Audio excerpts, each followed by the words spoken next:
Fala, nação santista, como vocês estão? O Santos estressou vocês hoje? Hoje não. Meu nome é Gabriel Zupo do canal Sincero Santos. Não se esqueça de se inscrever no canal, curtir e compartilhar o vídeo e ativar o sininho. E para você que tem Instagram, seguir a página do canal, Sincero Santos. Mais um Judas, né? Que o Santos acabou criando. Marcos Leonardo está bem próximo de fechar com o rival do Morumbis e acaba entrando numa lista de Judas, né?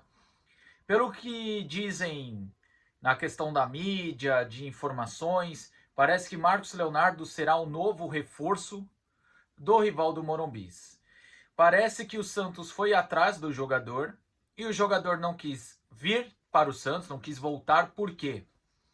Pressão que a torcida iria botar nele e também o fato da seleção. Ele acha que se jogar no Santos, hoje que o Santos disputa uma competição só, briga contra o rebaixamento, não seria bom para ele. E o Al Hilal, por sua vez, também enxerga dessa maneira. Então, o Al Hilal empresta o Marcos Leonardo para o rival do Morumbis. Inclusive, segundo as informações, o Marcos Leonardo fez uma força para que esse empréstimo acontecesse, né? Porque o Al Hilal irá bancar o salário do Marcos Leonardo. Olha só a situação. Então, é mais um Judas na lista do Santos. É mais um jogador que o Santos cria que acabou virando um Judas. Então, juntando todas essas informações, como eu falei na live, a gente tem que aprender a não idolatrar jogadores que não ganharam nada. A gente tem que aprender a abraçar os jogadores que toparam vir aqui. Galera, criticar, elogiar quem está aqui faz parte de ser torcedor. Só que quando eu falo a gente tem que abraçar quem está aqui, é porque teve vários jogadores que abraçaram o projeto, mesmo sendo limitados ou não, mesmo eu sendo contra ou a favor da contratação de alguns. Porque, como eu falei na live, eu prefiro ajoelhar, fazer promessa e pedir para Deus que Lautaro volte a ser o Lautaro do Del Valle, do que contar com laranja podre igual o Marcos Leonardo. Porque para mim, Gabriel, eu tenho a seguinte filosofia: eu idolatro quem ganhou título ou quem teve uma passagem muito marcante que evitou que o Santos passasse pelo pior. Exemplo, Kleber Pereira. É um jogador que não ganhou títulos pelo Santos. Só que o que ele fez em 2008 evitou um rebaixamento que naquela época seria inédito.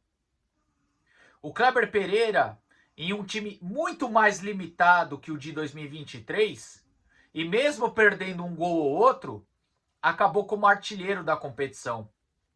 Olha só a situação, galera. E assim, para falar sobre o Marcos Leonardo, que agora é outro Judas, vamos lá. Eu não posso negar e falar que ele é ruim. Aí eu seria leviano. O Marcos Leonardo é bom de bola. Não vou mentir. 2021 e 22, ele foi um dos principais, se não o principal jogador do Santos, ao lado do goleiro João Paulo. Em 23, o que ele fez? Eu vou refrescar sua memória para você que tratava ele como ídolo, para você que vai usar aquele argumento. Ah, se você não quer o Marcos Leonardo, você merece esses bagres que estão aí, você merece o time na Série B. Porque você não vai ter argumento para debater de uma forma saudável comigo, vai apelar para essa forma que é um argumento raso e vazio.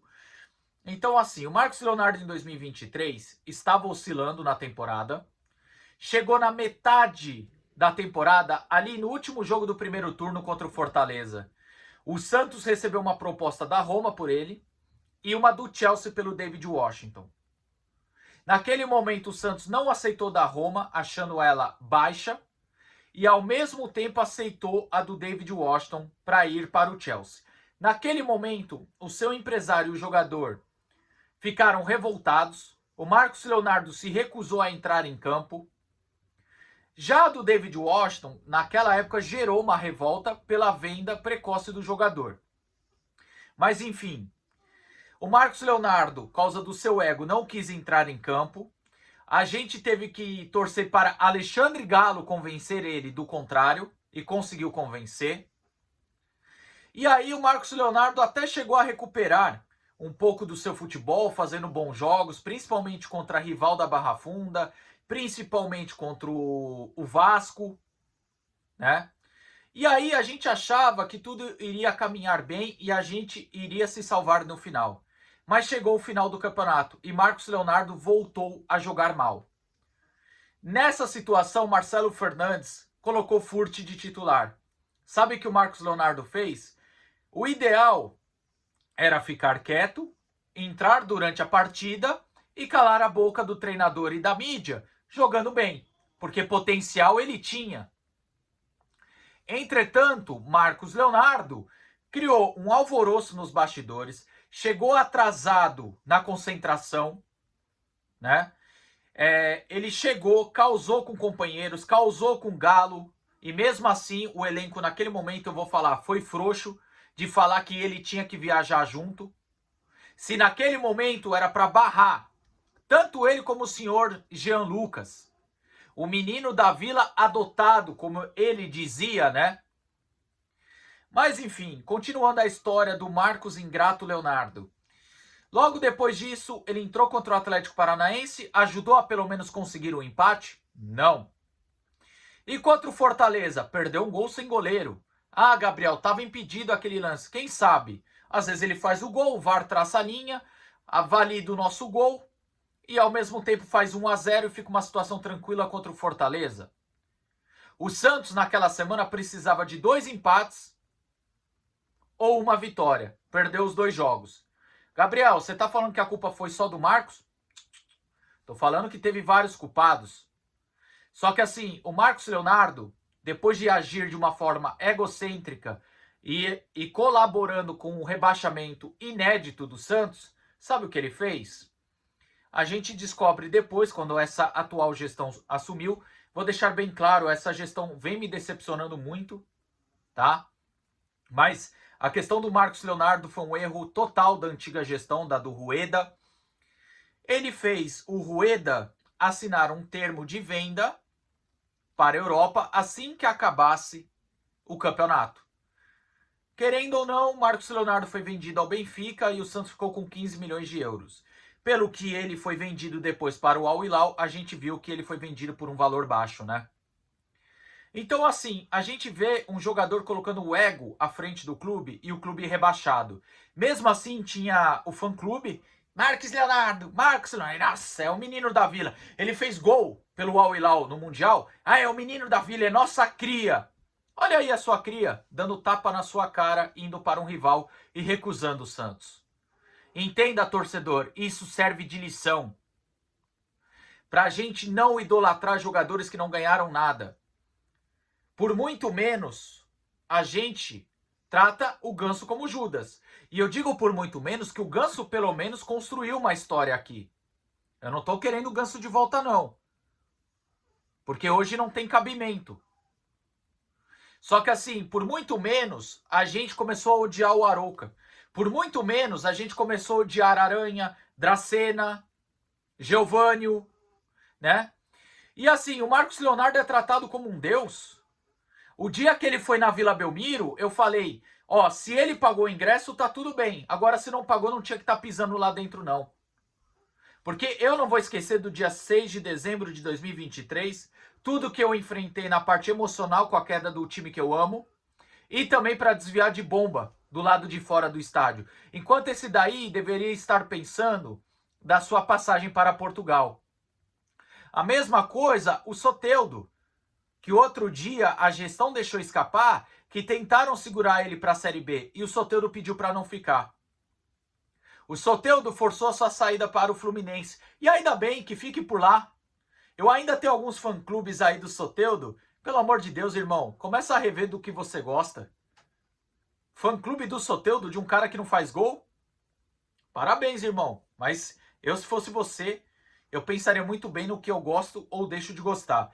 Aí o pessoal amava o Jean Lucas. Jean Lucas, fica, pelo amor de Deus, na Série B. Na primeira proposta do Bahia e do Inter, ele já queria ir embora. Foi pro Bahia e ainda provocou o Santos. Lili cantou. Eu não esqueço disso, gente. Ingratidão, a gente não esquece. A real é quem apanha não esquece. Os caras que rebaixaram a gente deveriam ser pessoas, jogadores, que a gente não poderia aceitar nunca, jamais, de volta no clube. Na minha opinião. Aliás, até teve jogadores que foram homens pra caramba, pra não falar outra coisa, que pelo menos tiveram o caráter de ficar e tentar resolver. O João Paulo mesmo, que acabou virando um goleiro muito bom para um goleiro questionável por causa de 23 e 24, foi um cara que sempre teve muito caráter com o Santos. Isso eu não posso falar dele. A mesma coisa o Rincon. Até o João Basso, que é um zagueiro bem contestável, né? Dentre outros. Até o próprio Pituca, que a torcida já estava jogando aos leões, que realmente estava mal, mas mesmo assim eu via mais utilidade nele do que um tal de João Schmidt. Mas assim, a torcida pegou tanta birra, tanto ódio por eles de uma forma tão tranquila e esqueceu os caras que foram mais culpados ainda. Porque naquela época, o Santos dependia de Soteldo, que não jogou nada na reta final, de Marcos Leonardo, que colocou seu ego à frente, e Jean Lucas, que fez um gol muito esquisito, um gol contra, né, contra o rival de Itaquera no Clássico, e depois no último jogo chutou o chão, né? Que talvez, se ele também tivesse feito aquele gol, talvez a história teria sido diferente, né? Mas fica de lição, mais um Judas aí na lista, é bom jogador, mas não é porque eu acho ele um laranja podre, que eu nunca mais quero ele aqui, que eu acho que eu tenho que merecer os bagres que o Santos tem. Mas eu vou repetir, eu prefiro ajoelhar e rezar para que os bagres que estão aqui comecem a jogar do que querer um laranja podre que pensa só nele. Porque o Santos, a instituição Santos Futebol Clube, está acima de jogador, diretoria e treinador. Eles vão e vêm. A gente fica. E a última coisa que eu vou falar para vocês, uma vez Judas, sempre Judas. O vídeo é esse aí. Quem discorda de maneira educada, a gente debate. Vocês sabem que eu sou muito de boa com isso. Tamo junto e sempre Santos.